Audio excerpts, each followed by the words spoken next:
President Donald Trump is in a very good position to win back the White House. The question is, what is his best case scenario? In today's video, we will find out. The polling certainly doesn't look good for Joe Biden either, as Trump leads Joe Biden right now by a margin of 1 percentage points. Considering polls in 2020 on the same aggregate underestimated Donald Trump by 4% and overestimated Biden by 4%, as they gave Biden a 8.4% edge, and Biden only won the popular vote here by 4.5%. It could easily end up actually favoring, the polls could easily favor Joe Biden yet again. And if you look at Joe Biden's approval rating, it certainly does not look the best for Joe Biden. You can see that he is down 16.9% on the polling aggregate, a very concerning number. This is worse than Trump's performance for the vast majority of his presidency. Now we fill in this electoral college map here. Trump is going to win these safe states. They're going to be states that go for Trump by more than 12% margin. It's not surprising all these states voted for Trump by more than 12% in 2020. We're also going to add in South Carolina, easy Trump state by more than 12%. Alaska, probably also Trump state by more than 12% at this point. And then we go to some of the other semi-competitive states in 2020. They're not really going to be competitive in 2024. Two of those states I'm going to highlight is Iowa and Ohio. I'm going to start off with Ohio here. Trump won the state by 8. Earlier on election night, it looked very good for Joe Biden, and then Trump won the state by 450,000 votes or something. And that pretty much, if you look at the 2012 election results, you can see that Obama was able to win the state. That's a solid red state. Why? I'm just going to pick a random county, right? For example, Washington County, Robbie got 58% of the vote there. Look at 2020, Trump got 69%. We go to another random county, for example, Lawrence County, Robbie got 57% here, Trump got 72% in that county. You can see that Trump did very well in the steel country in the rural areas, and he also did very well in suburban areas. For example, Youngstown, Ohio, Mahoning County, right? Obama won it by 28%, and Trump actually carried the county in 2020 by a margin of 2%. So that was a very good performance there for Donald Trump. He's easily going to win the state, and I think he'll probably end up winning it by about 10 or 12 points. In the best case, obviously, he'll win it by more than 12%. Iowa, we see a similar story, an even more drastic swing. It voted for Trump by 8.2% over Biden. Biden only won 6 counties in the state.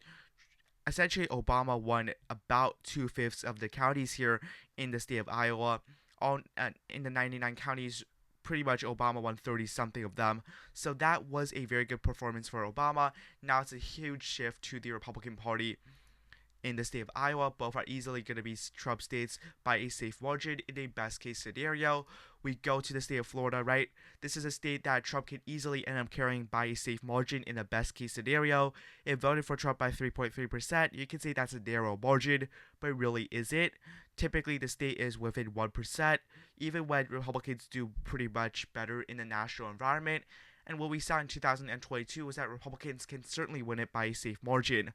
Marco Rubio, the incumbent senator, won by 17% against Val Demings, a Democratic challenger, or 1.2 million votes.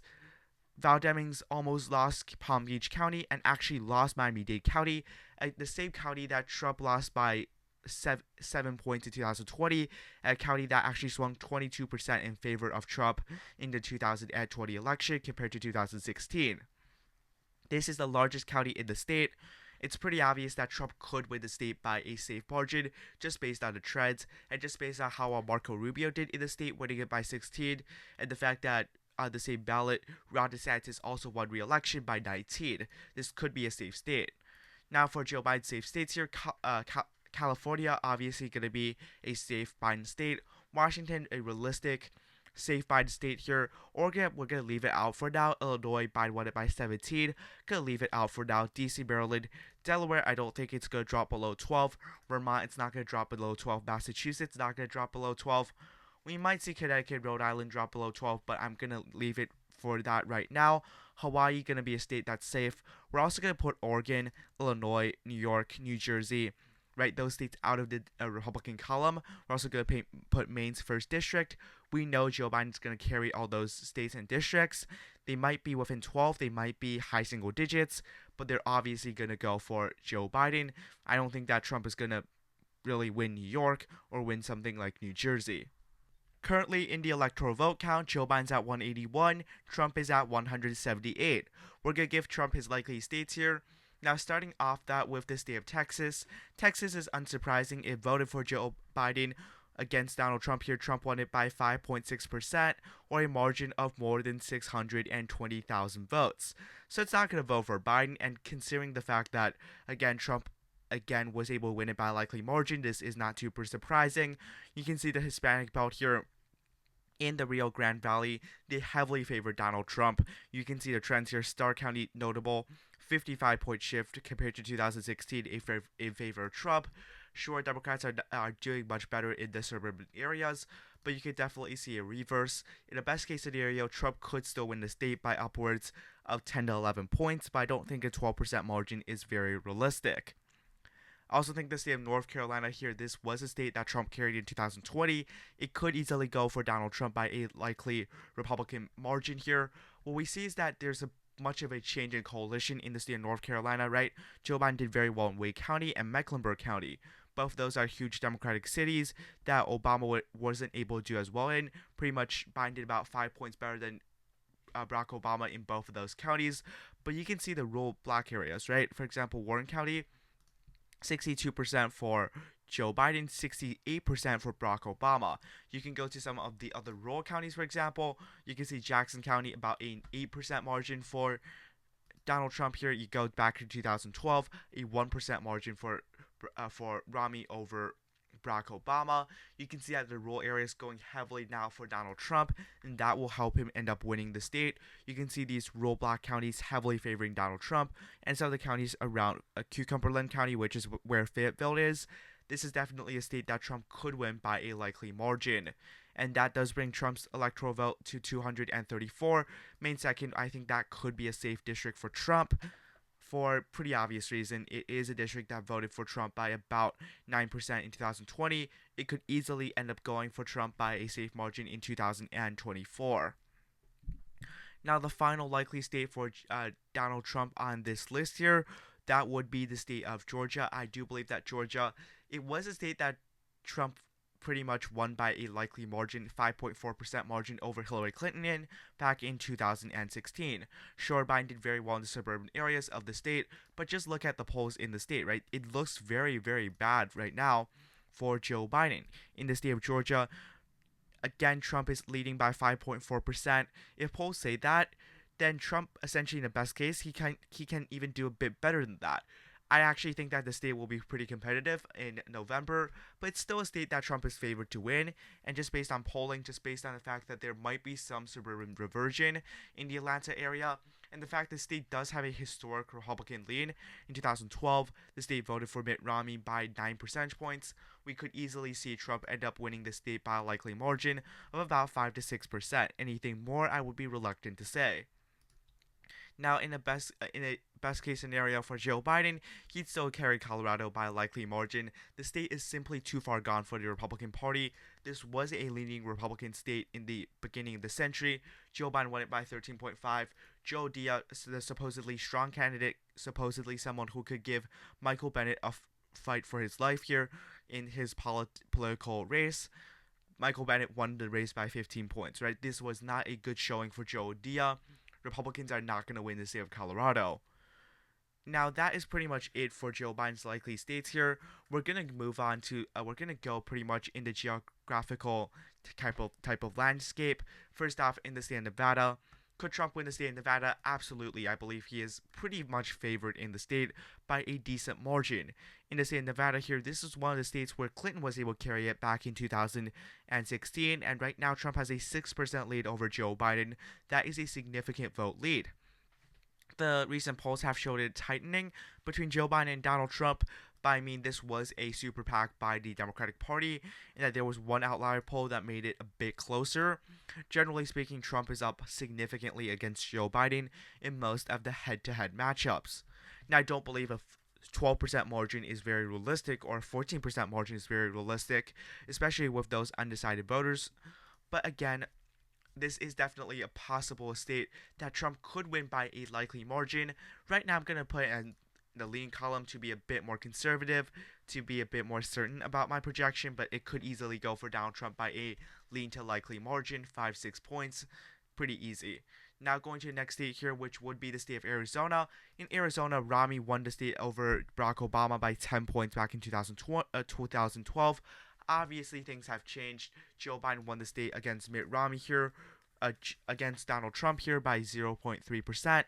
It's a slim margin, 11,000 votes. Since then, we look at the polls. It looks very good for Democrats in the Senate race, but it looks very bad and very bleak for Joe Biden in the presidential race. Again, voters are questioning whether he is truly a electable, effective president. And what we're seeing is that Trump is consistently leading in the polls. The state is going to come down to Maricopa County, 2/3 of the state's population. Just like in the state of Nevada, there's a dominant county, Clark County, shifting to the Republican Party. In the state of Arizona, it's a reverse scenario. Maricopa and Pima pretty much combining for about 80% of the state's population. Both are trending blue, but those are moderate Republicans who can still vote for a Republican. They might have tolerated Joe Biden in 2020, thinking he's a better alternative than Donald Trump. They might not think so after such high inflation numbers, right? That has plagued the voters and many of the more middle income / lower income groups of voters and individuals, right? That could be a big problem for Joe Biden in the general election in November, and it could certainly be a state that Trump ends up winning by a lean margin. With that, Trump is at 268, Joe Biden at 191.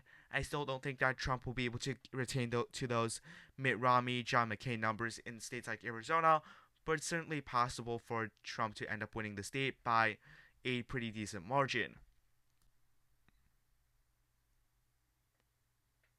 Now going to the state of New Mexico here. New Mexico is not known for being a Republican state, but it has some competitive races. For example, in the U.S. Senate back in 2020, Ben Ray Lujan, the Democrat, only defeated Mark Ronchetti, the Republican, by 6 points. Ronchetti ended up running for the governor's race, where he lost by a similar margin against a Democratic incumbent.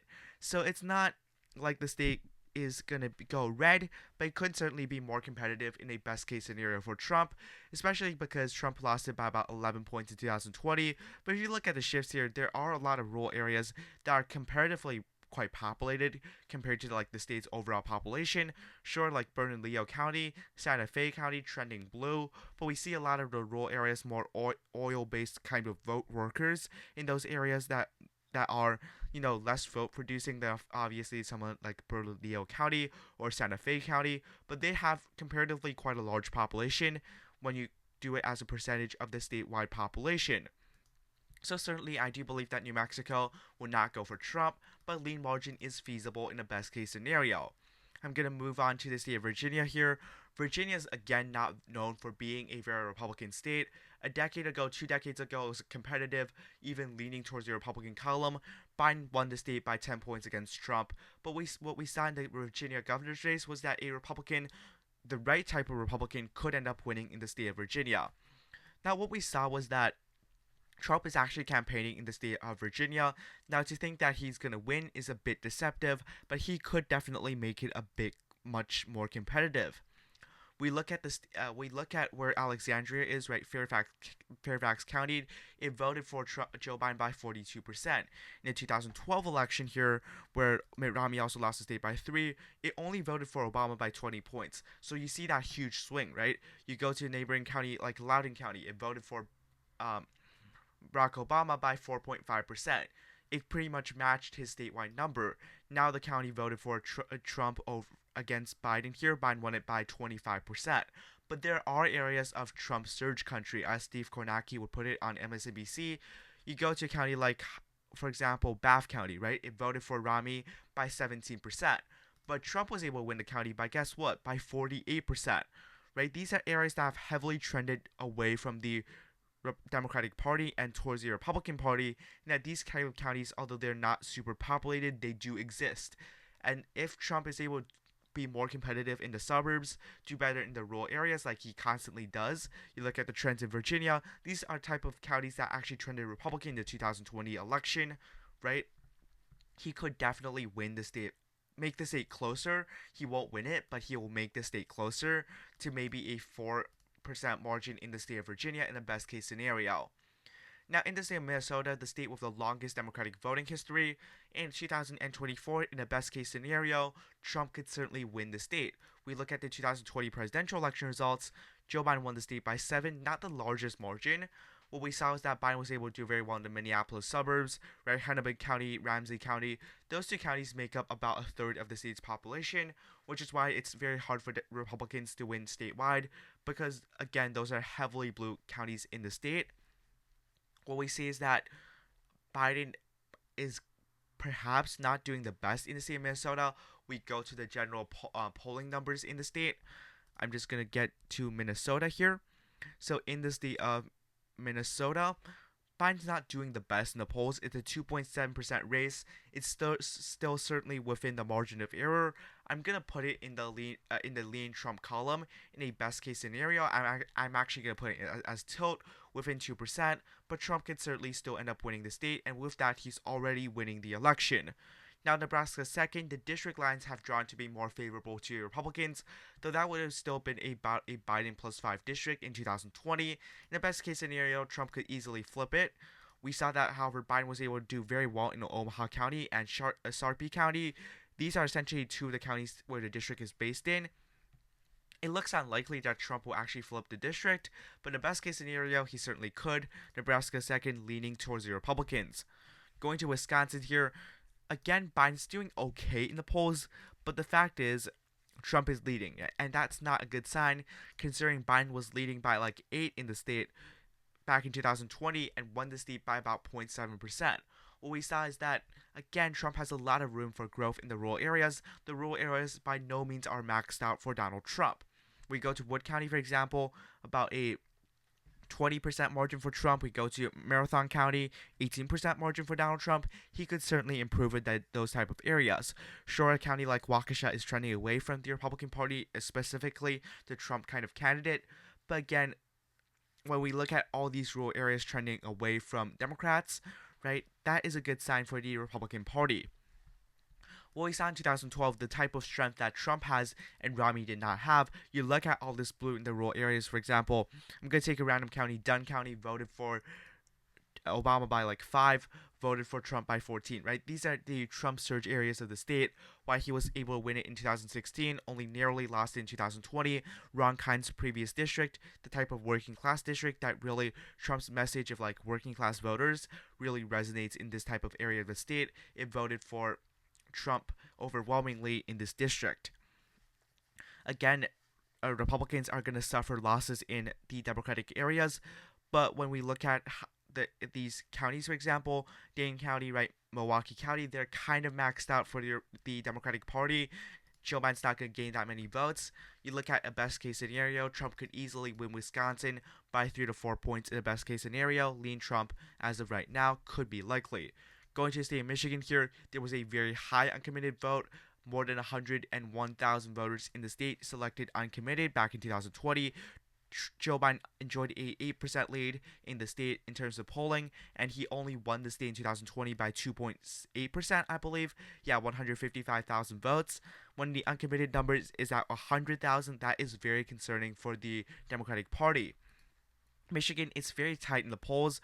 Biden does have a lead in a couple of recent polls, but nevertheless here Trump did enjoy a pretty large lead, substantial lead over Joe Biden in the more a couple weeks old polls, right?